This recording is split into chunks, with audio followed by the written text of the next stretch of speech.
and welcome to another episode of the Nonsense Review. I am your host, as always, Devon, and joining me equally as always is Rick. Hello, hello, hello, hello. Today we are going to watch something quite special, but before we get to that, if you've watched the podcast or listened to the podcast before, you probably already know that we usually like to start with a bit of a conversation of how our weeks have been, and sometimes even bring up some relevant news stories. So to that end, Rick, how was your week, buddy? Well, here's the thing. Last week got so long in the tooth it might as well have been a goddamn vampire, and the thing that we forgot to mention was the football, and how it didn't actually come home, and how neither of us actually care much about football at all, so we were all outsiders looking in. I had a financial investment. You had 50p on it that could have ballooned into £7, but yeah.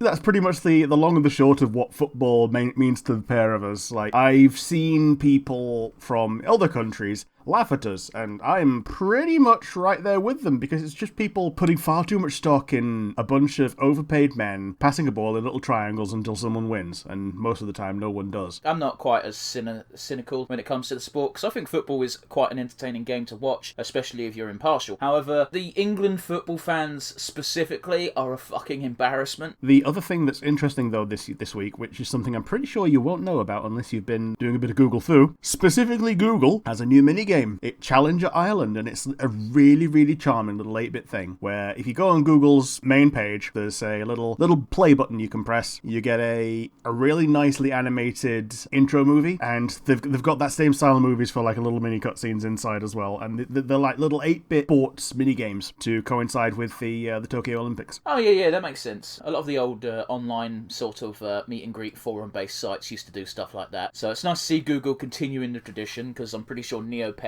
and shit like that is either dead or dying. I don't know. I don't use them anymore. What's made it really cute though is that it's actually set out like an 8-bit RPG. Okay. In that you walk around on an RPG map, talk to the host, and then you go and take part in the events by joining teams and all that. It's really cute. I've shared it with someone already who also thinks it's really cute, and I hope it stays around for a little bit longer, because I would like to play more of it. They might release it as like an app in the App Store or something after the Olympics pass, just like, hey, did you guys like this? Here you go, play it on your phone for 5 minutes. Yeah, because I'm pretty sure they kept the Pac-Man Easter egg, where if you Google Pac-Man, then you get to play Pac-Man on a special map that is the word Google. Seems simple enough to code if you know how to code. Especially if you've got the license for it. Anyway, that's enough about me. How about you? What have you been doing this week? Yeah, the funny thing is for me and Rick, it's been a week and a half, because obviously our last episode was Loki, which means we recorded on a Wednesday. So, funny enough, our weeks last week were rather light. We could have talked about the football, we just didn't give a shit. But yes, this week we've got I've got a few extra things to talk about, so let's get right into it. I've been watching more of The Owl House. Oh, yes.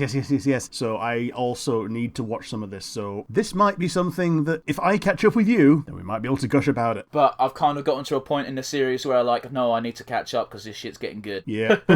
And it's also one of those where you don't want to get spoiled by articles, because if the algorithm finds out that you like a thing, it will feed you articles. I'll be honest with you, my biggest downfall on that is the Twitter, because again, a lot of the artists we decided to follow fucking hype as shit for The Owl House, and to their credit, they always say The Owl House spoilers at the beginning of their tweet, but they're sharing fucking artwork. Yeah. But yeah, The Owl House episode 4 was fucking the turning point for me, because that's more or less where I left off when I watched it last time. It was a good episode. There was some moments in it where I'm like, I am just watching a 4Kids cartoon version of Alien, so I loved it. And the very next episode, they went to a convention for covens. Okay. They had this great sight gag of there was a sign outside the convention centre, and it just said, convention today, tomorrow, Alchemists Anonymous. Oh. Really fucking tick, and I'm just like, yeah, okay, yeah, cool. This show's great. It's awesome. I love it. Everybody should watch it. If you like Steven Universe and you like, I'd even say She-Ra, it's certainly got that sort of element of charmingness to it. Actually, when you bring up sight gags, I think no one's really done them quite as well since The Simpsons and Futurama was in their prime. Like, I don't even remember that many from Disenchantment. I think they were mostly quips and gags rather than... I remember one from Disenchantment because it was so fucking funny to me. It was in the first series, and it just had a sign saying, beware of racist goat. Yeah, that sounds about right. Later on in the episode, all three of the main characters, Bean, Lucy, and Elfo. Is his name Elfo? Yeah. As he would tell you every episode. They're cuddled up in a little pile. It might have been a deer, actually, and the deer's just stood there looking at them, and he just shakes his head. That's the whole joke, and it fucking really tickled me. Awful, but funny. It set you up and then knocked you flat. As I'm kind of on the topic of animation, another thing I've been sort of watching, it's more like I've been watching compilations on YouTube of it. Have you ever heard of Mike Tyson's Mystery Squad? I've heard of it. So I've seen like a couple of, I guess, highlights on YouTube, and I'm like, man, this can't be real. And it turns out, oh, it's real. It's, hey, guess what? You know Scooby-Doo? Let's do that. But instead of any of the characters from Scooby-Doo, we've got Mike Tyson, his adoptive daughter, this gay ghost from the, I don't know what year, like he knew Oscar Wilde, so about that, early 1900s, I suppose. Yep. And this talking pigeon. And my God, it shouldn't be as funny as it is, but damn is it funny. Mike Tyson punches out Satan. If you're a fan of adult animation, and by that I mean funny animation that is geared towards adults and not hentai, I definitely recommend it. It's a good crack. And it also shows that Mike Tyson doesn't mind taking a piss out of himself. Yeah, that's the big thing, because like I can see certain other testosterone-charged celebrities not enjoying that kind of thing. Like Hulk Hogan doesn't mind playing other characters, but I don't think he'd like a character that was literally himself being taken the piss out of and him voicing it. Yeah, no, you see, he's the immortal and untouchable, and he's an all-round great guy and absolutely perfect and flawless, and he's never done anything wrong in his life ever. Yeah. But yeah, some of the jokes they make at Mike Tyson's expense, I was like, this has to be like a sound-alike. But no, actually Mike Tyson. Moving on slightly, Reddit made me aware of a very funny fucking clip that I didn't believe could have been real until they described it rather than shared the clip, and I went, that's not real. So I googled it. So I'll ask the question to you, Rick, because you're a fairly intelligent person, if you don't mind me saying. Okay. Is the moon a planet or a star? No. Yeah, right? The clue's in the fucking name, you bellends. So there's a clip of one of those CVC type channels, you know, the daytime shopping channel things where you phone up and go, oh, I'll buy 6 of this crappy little jewellery that some Indian kid slaved away making. Yeah, South Park made an episode about that where grandparents will buy them. They absolutely did. And then melt them down for cash for gold.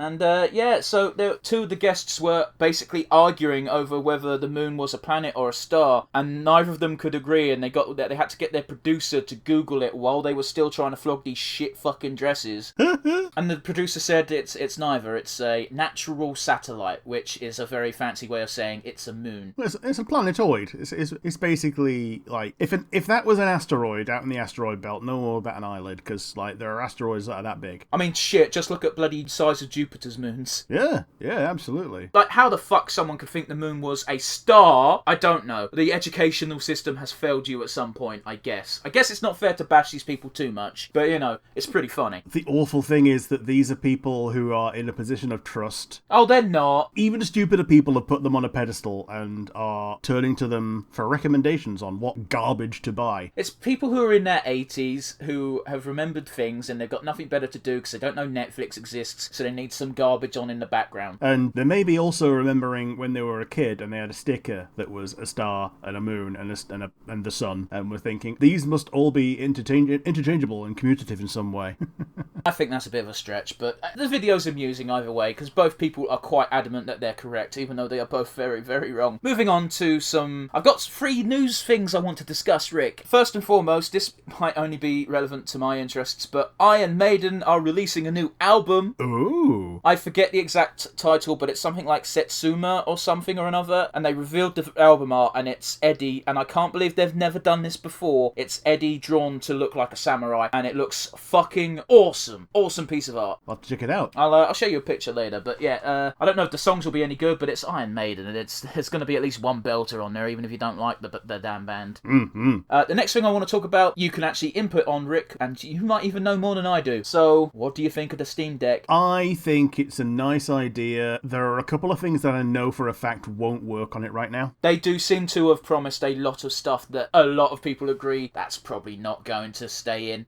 The biggest problem it's going to have is cooling. The current Switch already has a problem with cooling, and it's from, 2017, and they've not updated it.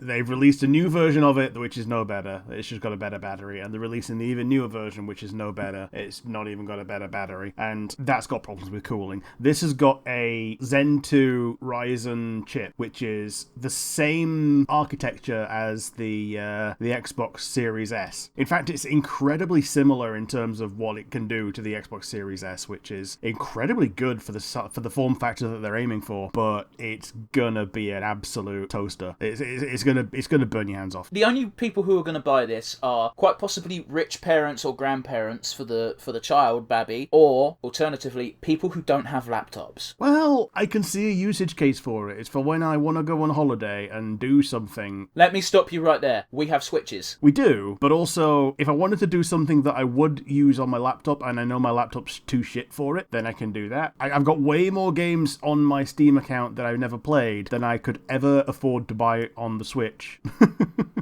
By the same token, if you buy the Steam Deck, that is a £500 price tag, if I recall. It might be £450, I forget. I think it's like 50 quid more than the Switch for the base model, and then extra for hard drive space. And hard drive space is all you're actually paying for. The top level one, I think, has got an extra piece of glass on the front, but that's just a piece of glass, you know? Yeah, I'm actually just going to quickly Google the price, because Switches are currently $280. Sure. You know why I know that. So all the articles that report on it say that it's $50 more. So it'll be based around the American price. Okay, but at the moment it says the basic Steam Deck costs $400. Don't know what that is in pounds, but that you're probably correct. That does sound about like 50 quid more expensive, especially with the exchange. But if you get the bigger version, it's $529, which is a lot more expensive, and the big dickest version is $649, which I think most people are going to avoid. I feel like that's going to be one of those where they felt the need to have a top end option, but they realistically probably don't expect many people to go for it. Actually, I think the middle one's the one that is not going to get sold, because it's got a hard drive, but it's not a very big one. Like, you can pretty much, if you do install Windows on it, which you can, then you're going to take up a significant proportion of that hard drive with Windows. And I know this because it's not that much bigger than the hard drive that I had only for Windows, and other things decided, oh, this is your C drive, this is where things are now going to be installed, get fucked, idiot. And things kept leaving data carcasses around on that drive, and I had to replace it. I did find it funny that with my gaming laptop when I bought it, I had to tell Steam off, no, don't install things on the base drive, but install them on this 1 fucking terabyte drive which has space for games, you prick. Yep. The deep storage drive. Yeah. Do you want to go on the C drive or the D drive? Well, clearly the fucking drive that has space, you fucking maroon. Yep. Okay, one final thing I want to talk about, unless there's something else you want to get off your chest about the Steam Deck. Just the fact that I think it's a good idea. I think it's very telling that they've waited until there was an announcement from Nintendo about what the next Switch was going to be before they mic dropped it. Yeah, they are so lucky, because everyone was expecting the world. I don't know why they thought this, but everyone was expecting the world from Nintendo when they announced an upgraded Switch, and it's like, no, here's a new screen. Fucking cool, I guess. People were expecting a Switch Pro. Yeah. Like, the console is what? Well, like you said, about 4 or 5 years old now. It's definitely due a refresh. Like, they've had better versions of things in their product lifetimes. Like, the Nintendo 3DS had the new 3DS and the new 3DS XL. And let me just say, calling something the new anything is the worst fucking product idea you can ever have for a brand. It also double sucks, because me and you, we're like many people who are interested in video games in general, we're pretty savvy. We keep you up to date on most news. Mum and dad buying a fucking toy for the kid isn't going to fucking pay attention to that. They don't know what the fucking difference is. It's kind of scammy. Yeah, they very definitely could have put something new in there. And I'm pretty sure something new would probably have been cheaper to make. At this point, yeah, likely. Because that old technology is now so outdated that they probably have to keep specific production lines open just for those bits. Yeah, but Japan. That's kind of how they operate, you know? They still fax things to each other and put them in actual files. Anyway, moving on before we rag on Japan, and also this segment is getting long in the tooth. Final thing we're going to talk about, because fuck 'em, space capitalism. Yeah. It kind of coincided with the Euros, so we didn't really talk about it then, but Richard Branson sent his fucking rocket into space, and then last week Amazon, or more so Bezos, sent his fucking thing to the edge of space, and my god, I really, really, really like space. I don't want it to be ruined by these rich billionaire pricks. Absolutely. Like, they've all funded what they're doing they're not even skimming off the top of society. They're jabbing a pen in the bottom and putting a bucket underneath it and draining it until they've got enough money out of it and not paying any tax on that. Dude, that's the thing that always drives me mad is the fucking tax dodging. Because when an individual does it, the fucking governments go after them like a motherfucker. But when companies do it, they're like, oh, well, we don't want to offend the companies. They might stop doing business in our country. It's like they're not paying you proper taxes, so fuck them, get them out. And, if they weren't doing business in your country, you also wouldn't be getting any difference of the revenue because they're still not giving you anything right now. Like, every big company does it. I understand that. That doesn't make it fucking okay. I think one of the best examples of hypocrisy I've ever fucking seen, and okay, guess what? It's aimed at the Tory government. And that is, they're always quick to be like, people cheating on benefits is wrong. Obviously. Claiming benefits when they've got a job or they're able to work but they're saying they can't. Obviously, that's immoral. However, do you know what those fuckers get? They get about £200 a month. Or, even the higher end people, maybe £1,000 a month. And then they completely fucking ignore all the fucking corporations skimming millions, possibly billions. Maybe not. I don't know. I don't really know finances that well. But these companies not paying taxes loses you way more money than these fucking people on benefits claiming for a few extra that they shouldn't. Obviously, I'm talking about light offenders. Obviously, like people who literally make no attempt to do anything and are like, nah, I'm just going to keep scamming the government for all they're worth. Fuck those types of people. I'm talking about people who are like, yeah, and they get the occasional tenner because they mow their neighbour's lawn or something. That sort of thing. It's so fucking harmless, but it's like, nah, that £10 needs to be declared and taken off of your job seekers. Cool. So now I'm only getting 40 quid from job seekers this week. Thanks, government. People who have a go at people on benefits, and I'm sorry I'm using this podcast as a bit of a platform right now, but fuck it. People who look down on people on benefits don't know what it's like living off of benefits. It fucking sucks. They don't give you enough and you're expected to be fucking sucking the dick of the fucking politicians that made it possible for you to get this 50 quid a fucking week. I would much rather a system be in place and not need it than to need it and then not be a system, but by the same token, the system isn't good. It sucks so fucking hard. Going back to job seekers being 50 quid a week, I work, right? That's just a fact of life. I spend 40 quid a week on fucking food. Yeah, the price of having a job in which you can earn enough to surpass job seekers is ridiculous. Like when I had to go on when you're on job seekers and they send you on these mandatory courses, like you gotta go to, yep. I spent more on that course than I did for the rest of the year, just for the fact that you had to either get something when you were out and about in the town, or something that you could prepare in the morning that, would last until some time in the day. Either way, it's more expensive than a fucking 9p pack of noodles or a piece of bread. Dude, people might not know this who listen to the podcast, but I was on job seekers for a fucking year, so yeah, I do harp on about it a bit because people think, oh, it's so easy. It fucking isn't. But thing that used to fucking, and Rick, you've hit the nail on the head because you've told me this before, there are some people who work for the job centre who don't see their job as finding someone work. They see their job as, I need to get you off my fucking books, which usually means making you do bullshit until you stop claiming. Yeah, their job is not get someone into work, their job is get someone off benefits.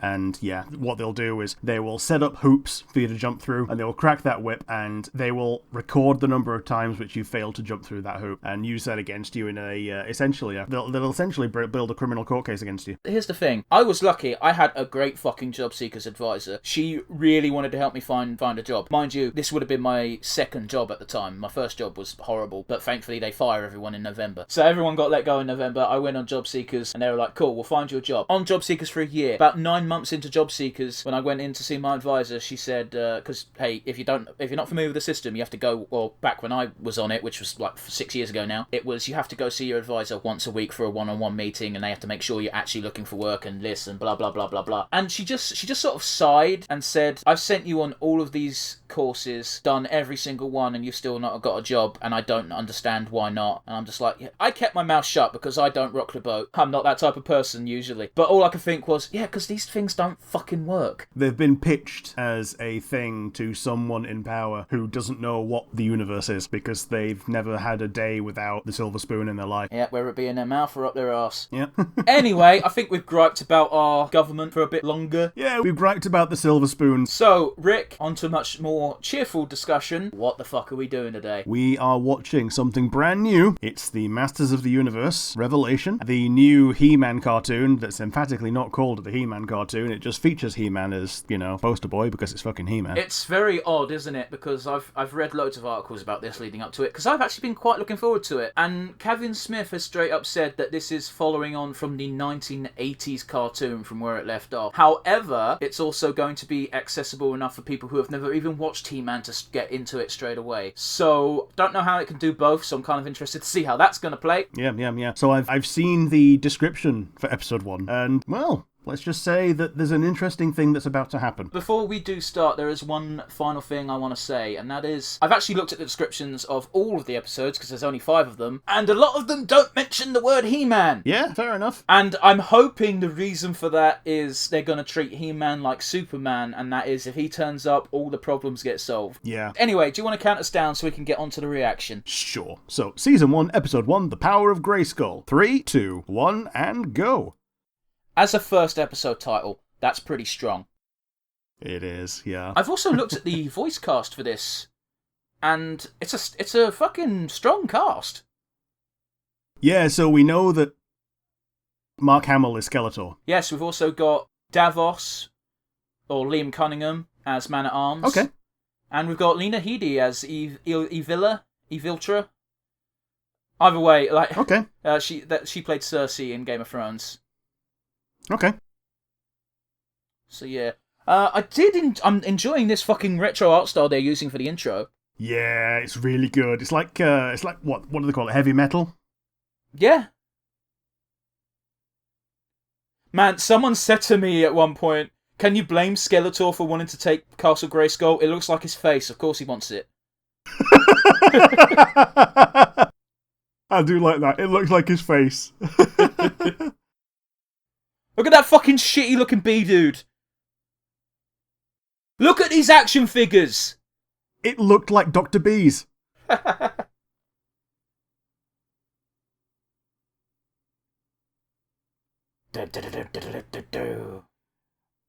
Yeah, this place looks like a shithole. Why would you defend it? Because it's our job. Yeah. Yeah, good old Robo Horse. Dragging in some undesirables, some mutants that they've collected from around the universe. Indeed. And we're off at the pretty castle having a party.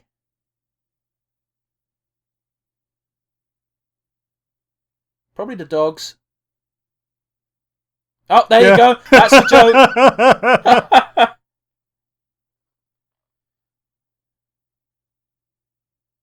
Oh, is that Liam Neeson? Doubt it.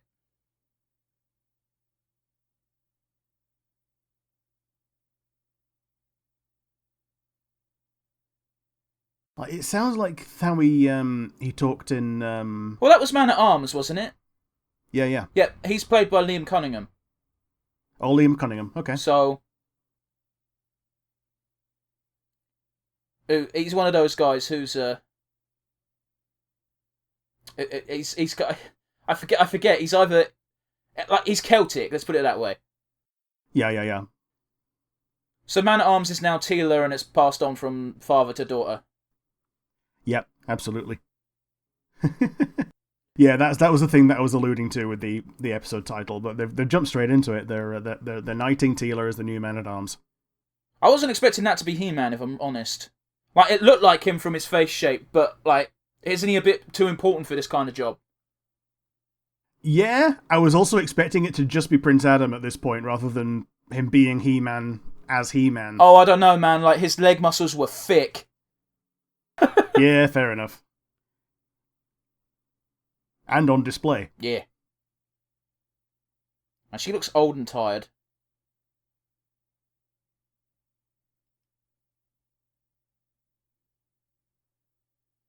Man, that is such an old school fucking classic evil monster voice, isn't it? There we go. Yeah. Here we are. So yeah, the He-Man's not going to be the He-Man. Right, yeah, that makes sense, actually. My... That's a good... Why the fuck do you need He-Man if you can just do that shit? Also, how are you okay with that can't be him, surely. I don't know. I thought his name was Battle Cat.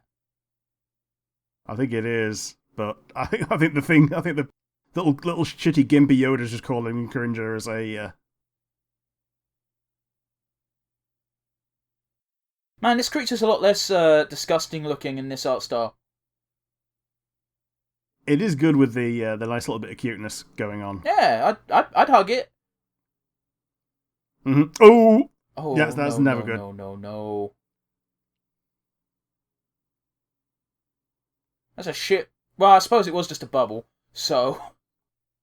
By the power of a pin. Okay, it can't have been He-Man then. I have the power. That's a good statement there. So I've got a question. How come Battle Cat is in Battle Cat form? I was under the impression that she only it only transformed when Adam transformed. I don't know.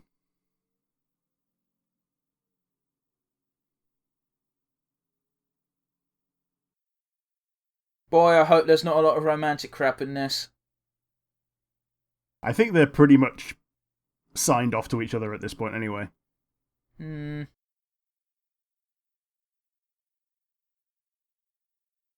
Does Adam not come off as a bit of a sleazeball here? Or is that just me? A, he does, and B, like, he's directing it specifically at the person that he's actually trying to flirt with and not anyone else, so. True enough, and she doesn't seem to mind. Yeah. I do also appreciate how his costume looks a lot like Adora's, even though they're from different worlds, essentially. Yeah, but it's kind of weird though, isn't it? Because Adora's outfit is the Horde uniform. Yeah, no fucking shit, Skeletor. Innit? Huh.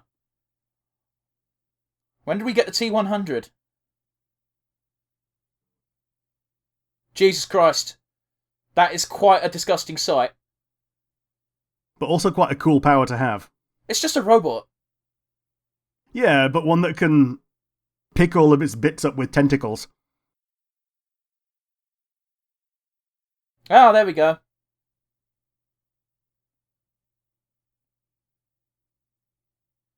Oh, that's awful. Awful. Oh, Rick's dropped from the call. Well, I'll just keep talking.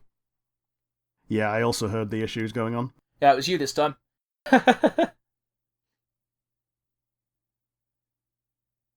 Oh, fucking burn.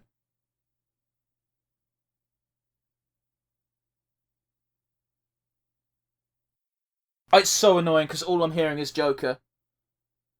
Yeah, that's the problem. It is very Jokerish. Like, I don't mind to a degree. No, I also don't mind. It suits the character enough. It's just, it's a me problem, not a show problem. You know what I mean? It just makes me bummed out that he's quit Joker, though. Because, like, he's now left it to whoever DC wants to put in the role. And it seems like Alan Tudyk is doing a pretty good job, but it does kind of suck that it's no longer going to be Mark Hamill. I'm just glad that when they said, hey, we're going to do the Killing Joke, Mark Hamill went, alright, I'll make an exception. But then I watched the Killing Joke and they, they did something that really fucking irked me. Yeah. I think you're thinking of the same thing that I'm thinking of. Is it the Batman-Batgirl relationship? Yeah, the one that's not meant to be that. The one that is literally never that because it makes Batman a jerk. Yeah, absolutely. Oh, it's so disgusting.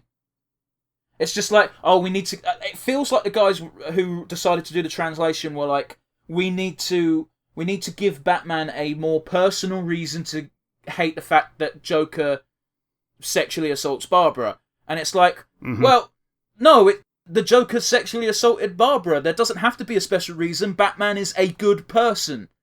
Yeah. He is going to be enraged by that. Yeah. It's his protege, not his lover. There is a difference. Yeah. Not only is she a person, she's also someone who is A, his protege, and B, like, his best friend's daughter. Yep. Oh, it's just such a baffling fucking decision. That green guy looked a lot like one of the Horde soldiers as well. There was a green like lizard guy with massive eyes. I mean, I'm still holding out hope that we get at least a nod to the other series existing. I don't think we will. Yeah, but it'd be nice.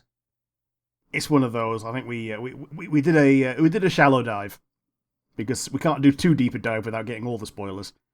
But yeah, it seems that some of the higher ups have decided that there can't be a crossover because they couldn't have been a crossover before. Well, it's one of those, isn't it, where I sent you a quote last night from 2019 of Noel Stevenson. Yeah. They straight up said, "Hey, by the way, I'm totally if they want to use She-Ra and the Princesses of Power, I'm totally open to the idea." I'll say the line. Yeah. That sounded like a limp fart. Now, I'll be honest with you. For the first time. Okay, that's better. That's what he was saving it for. Yeah, alright, forgiven. Oh my days, this is actually She-Ra as fuck, the transformation sequence. Ain't it? Absolutely. They even have all the rainbows. Man, that smile. Ah, yeah.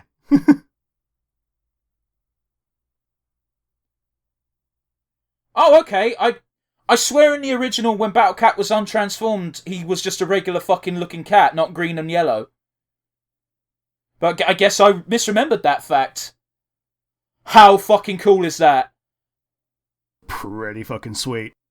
That is going to be the fucking... For people watching on YouTube, you already know this, but for people listening only, that is definitely going to be the fucking picture I use for the bulk of the episode. Yeah. Man, these look like the bikes that they used to ride in Skeleton Warriors.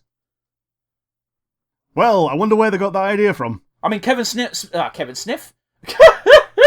Kevin Smith is a massive fucking nerd, so... Yeah, he is. He's basically an equal opportunities nerd for everything. Yeah.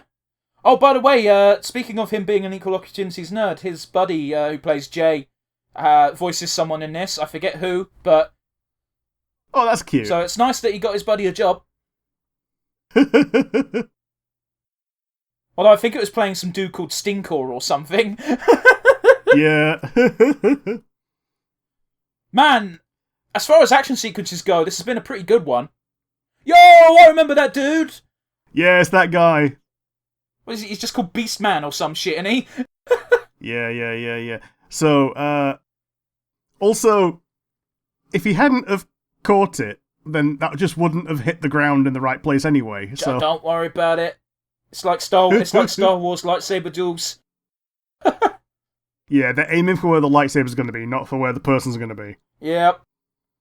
Dude, bloody, speaking of, have you seen that video of Ray Park doing the Darth Maul shit at full speed? No. Like, that dude was... He got told specifically, hey, you got to do your moves slower. Otherwise, the motion capture can't actually capture the blade, so we can't, do the special effects. So, yeah. So one time during a convention, he just did the moves full speed, and it's like, fuck, how the... That's fast! My mind is blown! Man, that is definitely Cersei. You can really hear it. Hey, Wizard Bro! He just looks enough like Vivi for me to really like him. I get you. Or her, or it. I don't really know what it is.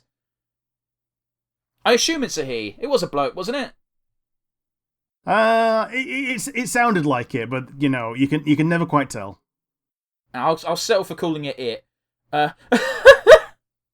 It's some sort of creature. Yeah, it's good that Man at Arms is still just as active as well, because also normally when someone retires, they proper retire, but it's one of those weird things where I guess we shouldn't call him Man at Arms anymore, but we don't know what his fucking normal name is, so yeah, the former Man at Arms.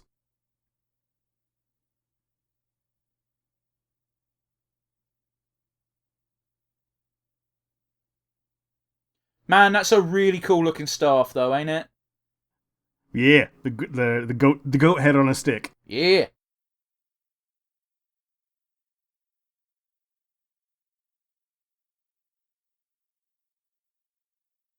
Hang on.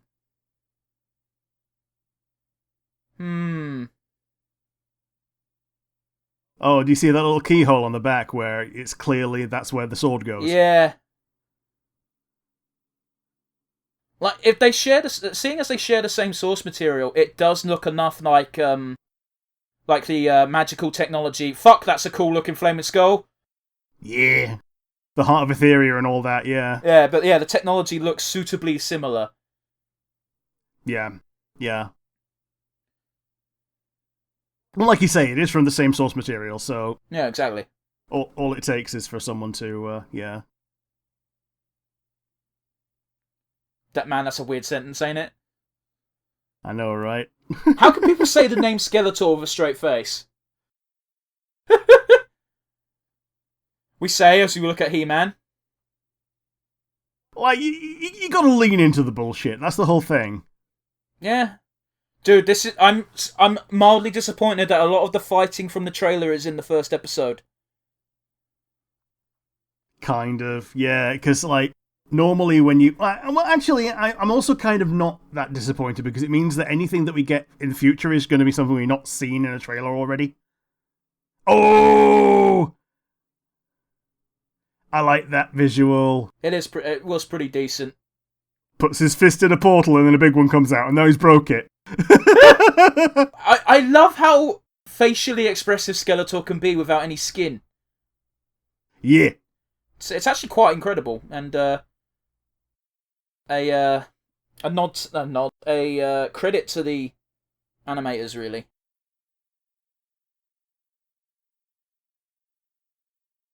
Moss Man, eh? Moss Man.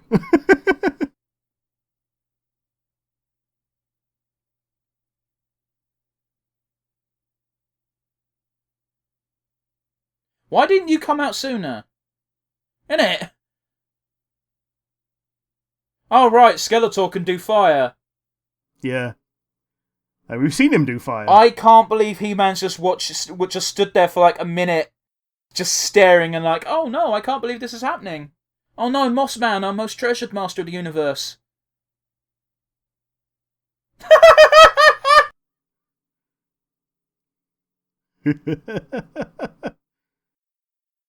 I also read it wrong. Oh. There we go. I wonder where that sword's gone. I thought he was going to say you fucked up. I think that was the joke, wasn't it? Yep, there we are. We called it. Man, it must be quite a dastardly plan that Skeletor is literally willing to potentially die for it.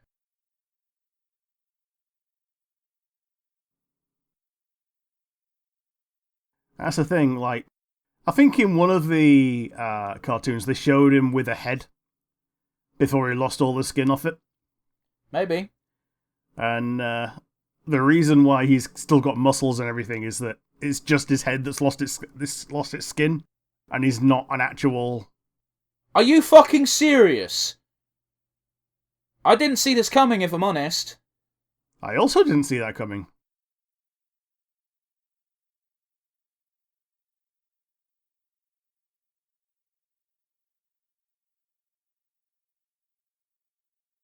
I was not expecting Grayskull to be a fake out.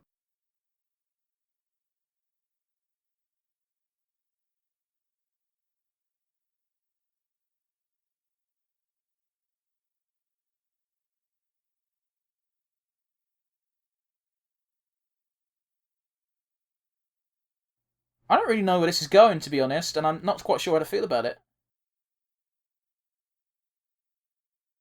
Ooh. I also gotta give He-Man a bit of shit for this, because fucking Skeletor was able to crawl along the floor and get to the orb, and He-Man just watched going, no! Like a fucking idiot. No, please, don't do it.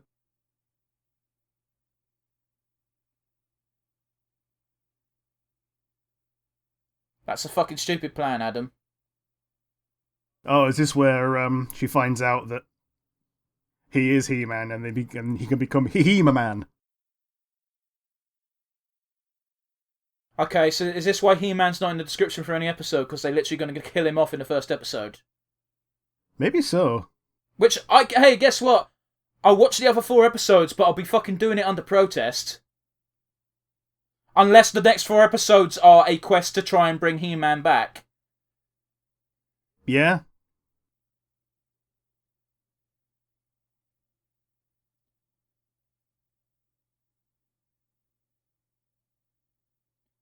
Visually, this is not very entertaining. I'm assuming audially it's... it's now 2 swords. I don't like that, if I'm honest.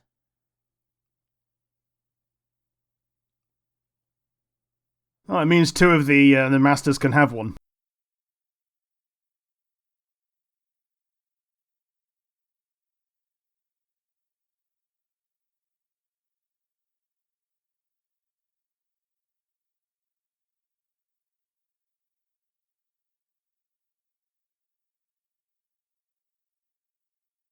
Oh man, I like how they look now. I do, but I fucking like...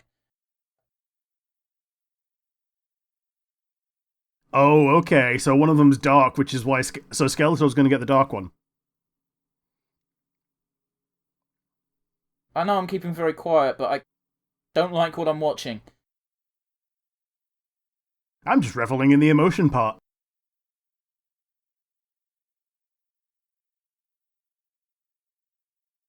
So yeah, Adam and Skeletor have fucked off, and that's why the bulk of the series is not going to have He-Man.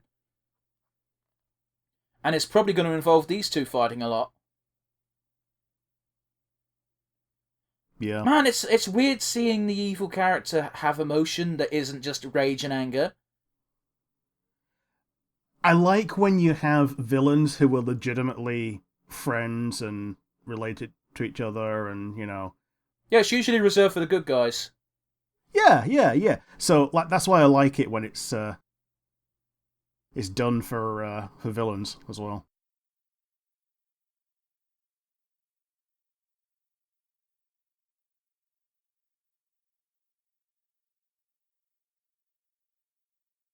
I actually got a tingle, if I'm honest. Yeah. You were meant to.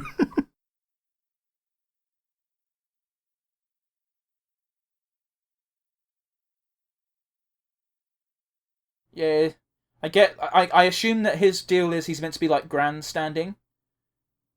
But like, oh, he's just in denial. I don't know. He didn't know Adam was He-Man. Are you fucking serious? Is that what the implication is here? I think he didn't. I think it's one of those that he didn't know, but also was also kind of in denial about that as well. So it seems like in this canon, the mum knows and the dad doesn't. Oh, that's fucking ridiculous. Well, he's already passed it on.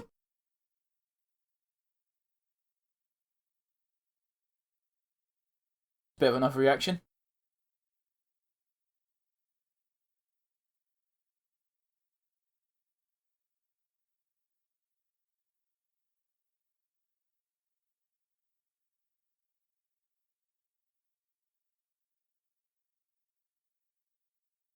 Oh, she didn't know either! I didn't fucking realise that! It makes sense that she didn't know, based on the reactions that she's been having now. Yeah, but like... oh...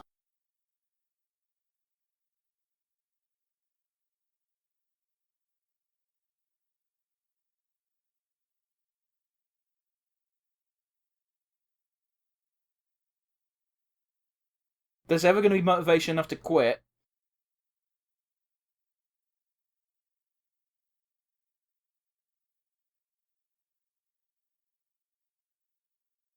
Man, she looks way better without the tiara.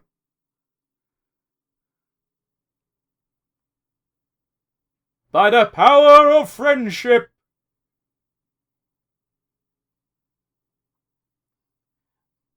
And it's weird how some of the bestial citizens look no less bestial than some of the monsters. I mean, it basically just depends on who you follow, doesn't it? Yeah.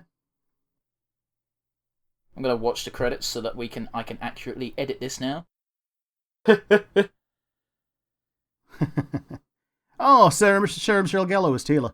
Oh, I don't know who that is. Buffy the Vampire Slayer. Fuck off! So yeah, that's a pretty good deuteragonist to have, and I guess now protagonist. It's certainly like, based on the descriptions of the next 4 episodes, I'm going to put money on the bulk of it being trying to find some way to get them back. That's a cool logo for your animation studio, Powerhouse. But yeah, it's very odd, isn't it? We've got another 50 seconds of credits, but it's all going to be like the foreign teams. Yeah, there you go. Yeah. But it's... I don't know, man. I like He-Man a lot, and I know it's called Masters of the Universe and not He-Man. It's not He-Man's show necessarily, but I expect him to be in more than that, and he might be. But I suspect that if we get more He-Man, he's not going to show up until episode 5, which is the last episode according to Netflix. Yeah. I'm also if it's only 5 episodes, I'm kind of expecting it to be a half season. So I'm kind of expecting there to be another half of this season, as it were, dropping later, kind of as a surprise motherfucker kind of thing. I don't think so, because Netflix's thing, especially with animation, tends to be, hey, you get a few episodes, and if people like it, we'll do more. Because they did the same thing with Castlevania. Their first season was only like 6 episodes. I think theirs was 4. So this feels like treading the water. If people want more, they might Yeah. I mean, like, even F is for Family is like their go-to family sitcom that's meant to compete with Family Guy and King of the Hill, as relevant as King of the Hill can possibly be. And that started out as 6 and then went to 10 for the following seasons. Yeah, it's just a smart thing to do, especially for Netflix, that commissions or greenlights so many shows. It makes sense that some of them are going to be busts, so why not start with small seasons, and if things look promising, give them more. Yeah, the good old Netflix toe dip. But yeah, let's try and keep things a bit light. So to that end, Rick, what was your moment of the show? Moment of the show was when he ramped up and had the power. Like, I think you also hit it on the head that the by the power of Grayskull was a bit of a wet noodle, but I have the power was very definitely the raging torrent. It was a good read. It's just a shame the read from before was a limp fart. But that's just my opinion. Some people no doubt like it, and hell, it might have been something they did in the original cartoon. The original cartoon is before I was alive, guys. So when I watched it, it was reruns. So yeah. But yeah, how about you? What's your favorite moment so far? I like Skeletor's fight with He-Man. It's pretty good. I enjoyed the flame skull from Skeletor. I enjoyed the giant fist going through the portal and then it breaking, and the second he pulls his hand out the portal, he just shakes it and sort of holds it and cradles it, nurses it. Yep. It's an adorable visual. It's good that fight scenes aren't taken 100% seriously, because there was enough serious moments in the show. It's nice to have a bit of levity. Yeah, it shows you how you have a wizard fight a warlord barbarian guy. Pretty much, right? Like, it's just a shame that, what was her name? Tila? Yeah, Teela. It's a shame Tila was there to distract Evilich. I can't remember her fucking name either. Evala or something. Evelyn, that's it. To distract Evelyn, because could you imagine how much of a fun fight you could have if it was those two against one person, with the mix of her illusions and his damaging offensive magic? Yeah, but they got to keep mono-gendered fight scenes. Like if there's a lady baddie, there's got to be a lady goodie to fight her. I guess. And if the man baddie gangs up on her, then oh no, that's a hate crime. I've never been entirely clear on Skeletor's goals, but I'm pretty sure with the potential want for genocide being in his agenda, I don't think you can get much eviler than that. Yeah. Anyway, moving on before we get bogged down, MVP. I'd probably say Kevin Smith himself for bringing it all together. I was going to say maybe Mark Hamill, but he wasn't in it that much. And like we say, it's very similar to a role he's already done in terms of the delivery that he's given. So I'm just gonna go all out and say Kevin Smith for bringing it all together. Hat off to you, and hope the rest of it is better. I didn't dislike this episode. I thought it was a good opener, and it left me frustrated, but frustrated enough to want to see it get better. I'm just salty because He-Man is clearly gone for a while, and He-Man is hands down my favourite good guy in the show. Yeah. I understand that at least a part of where I'm coming from is bitterness that He-Man is gone. I can admit that. I mean, there's also the possibility that one of these 5 episodes is going to focus on where he's gone, and like he's going to have to like build himself up from nothing again on a planet of dickheads or whatever. But you know, I've seen that happen in other media. In fact, one of the best ways I saw it was in Star Versus, where the villain gets lost at the end of season 1, and then at the beginning of season 2, they show a couple of montages of him. He goes through both villain decay and villain upgrade at the same time, where he becomes more and more pathetic and get stronger for it. Well, thanks for the spoiler of the thing we're going to watch at some point. Man, this season 2, we're gonna watch the starting episode. I might just take it off the docket out of spite. Do you know what? I just had a thought with Adam being banished to somewhere we're not sure of, and perhaps I'm getting my hopes up for no reason. What if he's on a planet all on his own? Or what if he's on a planet with Skeletor and the two just keep dueling till the end of time, until a specific spaceship just wanders onto their planet that might involve an adorable lesbian couple. Or another couple, and one of them just goes, "Hello!" Oh, I don't think they're interested entirely in space travel. Well, okay, you say that, but of anybody who'd be interested in a ship and playing around with it, Entraptor is the one. And out of anybody who's not entirely 100% welcome, even though they kind of say they're okay with it, but also it would be kind of uncomfortable to stick around, Hordak is the kind of person who might want to just leave. Yeah, maybe, but I think Entraptor still wants to get to the bottom of First One Tech. Anyway, we're getting sidetracked, you bastard. So, your MVP? I mean, it's going to be Skeletor, but I'll be honest with you, the episode wasn't my favourite thing we've ever watched, which is it might be in part because I was so excited to finally watch it, but it just wasn't all that. Like, the visuals were great, the voice cast is great, there's nothing technically wrong with the show, I just, without knowing where it's going, I'm kind of left on a bum note. But yeah, I'll give my MVP award to Skeletor, because that fight, pretty much everything he did was entertaining, and he is voiced by Mark Hamill, and that dude's great. Yeah, I feel you. Like, normally we do it the other way around, that I'll do a character and you'll do a cast member, but I think we've done it a good way this time. I mean, it just depends on the episode and what goes on. Like, I'm not going to try and do something drastically different from you just for the sake of it. Like, for fuck's sake, our first 2 MVPs were the same person. Yeah, we both picked Mobius, and we both picked Obi-Wan. Granted, I said Alec Guinness, but that was just because I was like, I'll make it slightly different, but it's the same person. But yeah, that was it wasn't He-Man, it was Masters of the Universe Revelations. There's 4 more episodes, it's all out on Netflix straight away. I'll probably get around to watching it, probably before next week. I don't know. I think I know what I'm doing today. Yeah, well, I've got to edit the fucking episodes, so I guess all that's left is to say our farewells for it. There is one thing I do want to add to the end of the episode, which I forgot to do last week, which is, hey, guys, we're on YouTube and we're on a bunch of podcasting platforms. Obviously, YouTube, if you want to talk to us, you can just type a comment. If you're listening via audio on one of our podcast platforms, obviously not quite so easy. There are some have comment features, some don't, and because we host via Anchor, it's all a bit over the place, and I'm not quite sure how it works entirely. So to that end, if you guys have questions or just want to ask us anything in general, we do have an email. We do. And you can totally contact us. And if you have a question, and it's an interesting question, we might just read it at the end of one of our episodes. Now, please ignore my tippy taps as I bring up the page to remember what our fucking email address is. There we go. So yeah, if you want to send us a message of any kind, preferably not hate mail, but we can't stop you, then send us an email at nonsensereviewuk@gmail.com. Again, that email is nonsensereviewuk@gmail.com. If you've made it this far, thanks for watching / listening, guys. Hopefully next week's episode will be a bit brighter, but, you know, it's me being a pessimistic bitch. Don't worry about it, guys. All I've got there to say is thanks for watching. Bye-bye!